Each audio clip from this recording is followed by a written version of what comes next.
Good afternoon everyone. आज हम सबके बीच एक ऐसा व्यक्तित्व बैठा हुआ है जिन्होंने अपने व्यक्तित्व और अपने कृतित्व से ये प्रमाणित कर दिया है कि किसी व्यक्ति के जीवन में, किसी व्यक्ति के विकास में, किसी व्यक्ति की तरक्की में कभी अभाव उसके तरक्की, उसके विकास, उसकी उन्नति में अवरोध उत्पन्न नहीं कर सकता। आपने अपनी प्रारंभिक शिक्षा ग्रामीण जीवन से प्रारंभ किया। जो चीजें आपको प्राप्त नहीं हो सकी, आपने अपने परिश्रम के द्वारा, आपने अपने कृतित्व के द्वारा, अपने काम के द्वारा ये प्रमाणित कर दिया कि जहां पर आपका एडमिशन नहीं हुआ, आज वह विश्वविद्यालय आपको एज ए गेस्ट लेक्चरर के रूप में बुलाता है, अपने यहाँ इनवाइट करता है। आज हमारे लिए, हमारे विद्यालय के लिए, Bansraj memorial sunrise public school के लिए, इस सालगंज के पूरे प्रांगण के लिए, इस जौनपुर डिस्ट्रिक्ट के लिए और सबसे बड़ी चीज हमारे लिए और पूरे विद्यालय के लिए ये बड़े गर्व का विषय है कि आज हमारे बीच श्री आनंद पांडे जी उपस्थित हैं, जिन्होंने भारत सरकार को अपने कृतित्व के द्वारा अनेक प्रकार के आविष्कार दिए, जिनके द्वारा रोबोट पे भी काम किया गया, जिनके द्वारा इलेक्ट्रिक पे भी काम किया गया, जिन्होंने इलेक्ट्रिक बाइक पे भी काम किया, जिनको हजारों, सैकड़ों और अनेक लोगों को मोटिवेट करने का श्रेय जाता है, जिन्होंने कम से कम 500 से 700 विश्वविद्यालयों में, स्कूलों में सेमिनार ऑर्गेनाइज किया और बच्चों को इनोवेट किया और उनके अंदर एक ग्रेट थॉट को डेवलप किया। आपने इतना ही नहीं, आपको सरकार की तरफ से 100 से 200 पुरस्कारों से सम्मानित भी किया गया है। अभी आपको हाल ही दिनों में सीएम के द्वारा भी सम्मानित किया गया है। आज हम सब के लिए बड़े गर्व का विषय है कि आप हमारे बीच उपस्थित हैं। हम चाहेंगे कि आप स्पेशली अपने छोटे भाई के लिए और हमारे इस पूरे विद्यालय के लिए, Bansraj memorial sunrise public school के सभी छात्र छात्राओं के लिए आपका क्या मार्गदर्शन होगा, आप क्या क्या संदेश होगा, हम चाहेंगे कि आप अपने आशीर्वाद को प्रदान करें। Sir, thank you so much. जैसा कि आज के इस बदलते समाज में जब हम लोग समझदार होते हैं और जीवन में हर एक समस्याओं को समझते हुए उसका समाधान करते हुए जब जीवन में हम आगे बढ़ते हैं, तो हमें समझ में आता है कि समाज में बहुत सारी चीज़ें, बहुत कठिनाइयाँ हैं, उसको किस तरीके से दूर किया जाए, उसके लिए बहुत सारे लोग उदाहरण मिलते हैं समाज में। बहुत सारी पुस्तकों को पढ़ने के बाद ज्ञान होता है और हमारे जितने भी महापुरुष हैं उनके बताए हुए मार्गों पर हम चलने का पूरा प्रयत्न करते हैं और यह होना भी चाहिए हमारे समाज में। जितने भी हमारे देश में महापुरुष हैं, चाहे वो हमारे आदर्श डॉक्टर कलाम साहब, हमारे गुरु आदरणीय स्वामी विवेकानंद जी हो, जितने भी महापुरुष हमारे देश में हुए, इन सभी के आदर्शों पर किस तरीके से चलना है, सबसे सर्वप्रथम उनके बताए हुए जितने भी कृत्य हैं, उनके बताए हुए जितने भी मार्ग हैं, उसको हमें अच्छी तरीके से समझना चाहिए। आज इस बदलते हुए दौर में हम यही देखेंगे कि जो हमारा युवा है, उस युवा को आगे बढ़ने के लिए हमारे गुरुदेव स्वामी विवेकानंद जी ने कहा था कि ओम तत्त्वमस्फुतिष्ठत् जागृत प्राप्ति वराणि निबोधत। हे ब्रह्म, उठो जागो, अपने लक्ष्य को बिना प्राप्त किए रुको मत। और उन्होंने ये भी कहा था, हमारे सोई हुई जनता को, सोए हुए भारत को जगाने के लिए उन्होंने कहा था कि भारत के युवक उठो, इस देश का सारा बोझ अपने सशक्त कंधों पर लो ताकि हमारा नेशन, हमारा राष्ट्र आगे बढ़ सके। तो इसी को हम आत्मसात करते हुए हम इसी कड़ी में हम आगे बताना चाहेंगे कि आज हमारे देश का वह युवक जो बदलते हुए परिस्थिति के अनुसार अपने आप को समझकर जीवन में आगे बढ़ना चाहता है, सबसे पहले उसे स्वयं को समझना होगा, अपने अंदर छुपी हुई शक्ति को समझना होगा। आज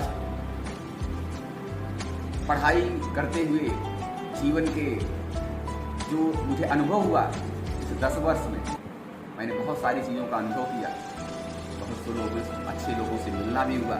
उन लोगों सभी लोगों का अनुभव जो मुझे प्राप्त हुआ, उससे मुझे एक बड़ी यही सीख मिली कि जीवन में कभी किसी चीज़ का अभाव मत सोचिए कि हमें इस चीज़ की कमी है, यह चीज़ होती तो मैं पूरा कर लेता। मेरा स्वयं का अपने ऊपर आजमाया हुआ है कि कभी भी किसी चीज़ का अभाव मुझे महसूस नहीं हुआ, और ना ही आज के समय में भी मैं किसी चीज़ का अभाव नहीं मानता। मैं मानता हूँ कि मेरे अंदर ऐसी शक्ति है, मेरे अंदर वह जिज्ञासा है, एक चाहत है कुछ कर गुजरने की। आने वाले समय में मैं हर वो चीज़ करना चाहता हूँ जिससे हमारा राष्ट्र आगे बढ़ सकता है। हमारे देश की युवक को आज एक शब्द है जो पूरे विश्व में गुंजायमान है, वह है इनोवेशन, नवाचार, नवोन्मेष। यह शब्द जो है समझने में साधारण सा है, लेकिन जब इसको हम समझते हैं तो इसको हमेशा हम संवेदना से सहनशीलता की तरफ जोड़ते हैं। संवेदना, सम का मतलब बराबर, वेदना का मतलब दर्द। जब किसी दूसरे व्यक्ति का दर्द हमें उतना ही महसूस हो जितना किसी व्यक्ति को हो रहा है, तब वह दर्द उसका नहीं, वह दर्द हमारा हो जाता है। और तभी जाकर एक अच्छे नवप्रवर्तक, एक अच्छे इनोवेटर, एक अच्छे साइंटिस्ट का, एक अच्छे टीचर का उदय होता है। इस भावनाओं के साथ हमें अपने देश के लिए जुड़ना है, अपने देश के लिए काम करना है। आने वाली पीढ़ी के लिए हमारा एक संदेश है, और हम सभी लोग एकजुट होकर सर्वप्रथम इस देश की जो संस्कृति, इस देश की जो परंपरा रही है कि अपने व्यक्तित्व को पहचाने और किस दिशा में हमें जाना है, हमारे देश को लेकर जाना है। अपने इस देश की धरोहर को समझें, इस देश के संस्कार को समझें। हमें अपने गुरु का आदर करना है, इस आदर को समझें। हमें अपने माता पिता का सम्मान करना है, इस सम्मान को समझें, और तभी जाकर हम नेशन बिल्डिंग कर सकते हैं। आने वाले समय में बहुत कुछ चीज़ें हैं जो हम आपस में मिलकर उसके बारे में डिस्कशन करेंगे, और बहुत सारी चीज़ों के बारे में प्रैक्टिकली समझेंगे, ताकि जीवन में हम आगे बढ़ सकें और हमारा राष्ट्र आगे बढ़ सके। Thank you. बहुत बहुत धन्यवाद सर, आप आए, हमारे लिए बड़े गर्व का विषय है। आपने जिस तरह से भारत सरकार को अपने आविष्कार के द्वारा विज्ञान के क्षेत्र में जो दिन प्रतिदिन नए आविष्कार हो रहे हैं, आपने जो आविष्कारों की एक श्रेणी लगा दिया है, निश्चित रूप से हम लोग बड़े गौरवान्वित अपने आप को महसूस करते हैं। हम चाहेंगे हम सभी के मार्गदर्शन के लिए दो शब्द। आपके इस प्रश्न से हमें कलाम साहब की एक ये कहानी याद आ रही है।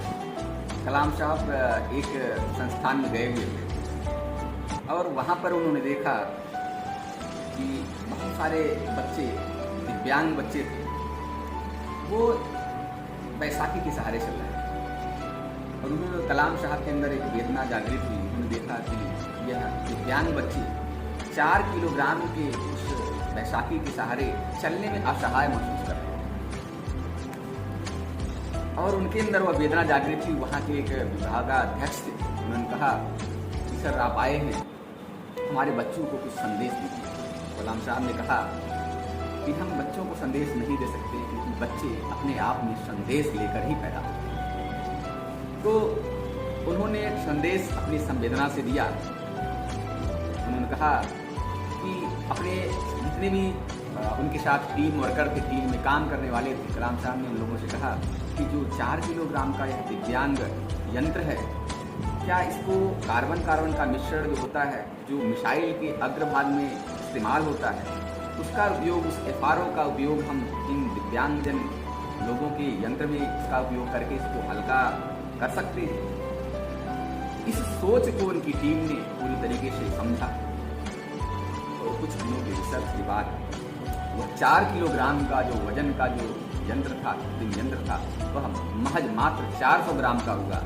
यह होती है संवेदना से सृजनशीलता। और कलाम साहब की इस भावना से हम बहुत कुछ सीखते हैं, और हम चाहेंगे कि यह भावना आप सभी लोग आपके साथ करें, और इसी भावना के साथ ही इसको संदेश के रूप में ग्रहण करते हैं, अपने राष्ट्र के लिए, अपने देश के लिए, अपने बच्चों के लिए जीवन में हमेशा ये संदेश देते रहें। जय हिंद, जय भारत। बहुत बहुत धन्यवाद सर, और आपके इस उपलब्धि पर, आपके इस व्यक्तित्व और कृतित्व पर मैं अपने पूरे विद्यालय परिवार की तरफ से, अपने सभी लोगों की तरफ से आपने जो चीज़ प्रमाणित करके दिखाई है, उस पर मैं केवल इतना ही कहना चाहूँगा कि इस दुनिया में बिना कीमत चुकाए कोई राजा नहीं, बिना कीमत चुकाए कोई राजा नहीं होता। और आपने वो कीमत चुकाई, आपने अभाव को झेला, आपने पारिवारिक संवेदनाओं को झेला, और इन सारी चीज़ों को देखते हुए जिस IIT में आप एडमिशन नहीं ले पाए, आज वो IIT आपको गेस्ट लेक्चरर के रूप में बुलाता है। तो बिना कीमत चुकाए कोई राजा नहीं होता, सफलता का कहीं भी गुप्त दरवाजा नहीं होता। मुझे डूबना मंजूर है दरिया में इस खातिर, मुझे डूबना मंजूर है दरिया में इस खातिर, बिना दरिया में डूबे गहराई का अंदाजा नहीं। और आपने इस चीज़ को प्रमाणित किया। आज एक बार पुनः मैं पूरे विद्यालय परिवार की तरफ से, अपनी तरफ से और सभी समस्त देशवासियों की तरफ से आपको बहुत बहुत आभार देता हूँ, बहुत बहुत धन्यवाद देता हूँ कि आप आए हमारे बीच, आपने अपने प्रेम से, मार्गदर्शन से हम लोगों को एक नई दिशा दी, एक नया जोश दिया। निश्चित रूप से हम आपको विश्वास दिलाते हैं कि हम अपने विकास के साथ साथ अपने छात्रों का पूरा विकास करने की कोशिश करेंगे। आपका बहुत बहुत